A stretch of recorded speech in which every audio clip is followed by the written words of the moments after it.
Hi hello friends, welcome to Shanthi's vlog. நம்ம விலாக்ஸில் இன்றைக்கி சிம்பிளான லன்ச் மெனு என்ன அப்படின்னு சொல்லிட்டு வாங்க பார்க்கலாம்.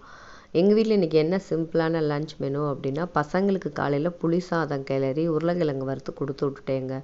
எனக்கு கொஞ்சம் ஃபீவரிஷாக இருந்தது, ஸோ வாய்க்கு எதி கசப்பாக இருந்தது. அது கொஞ்சம் உரப்பு புளிப்பாக ஏதாவது சாப்பிட்லாம் அப்படின்னு சொல்லிட்டு இதை ட்ரை பண்ணேன். ரொம்ப டேஸ்ட்டாக இருந்ததுங்க. வாங்க லன்ச் மெனு என்னன்னு பார்க்கலாம். சுட சுட சூடான சாதத்தில் புளி மிளகா தொக்கு வச்சுருந்தேங்க. நல்ல மிளகா எல்லா ரெசிபி கீழே அப்லோட் பண்ணியிருக்கேன், பார்க்காதவங்க அந்த வீடியோ போய் பாருங்கள். அந்த சூடான சாதத்தில் கொஞ்சம் புளி மிளகா தொக்கு வச்சு ஒரு அப்பளத்தை கடிச்சிட்டு சாப்பிட்டோம் அப்படின்னாலே போதுங்க. ரொம்ப சூப்பராக இருந்தது. மிளகா நல்லா வறுபட்டதுனால அது காரமே தெரியலை.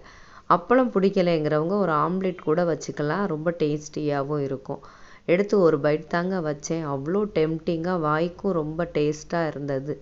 இந்த லன்ச் மெனு பிடிச்சிருந்தா என்னோடய சேனல் சப்ஸ்கிரைப் பண்ணிக்கோங்க. தேங்க்யூ.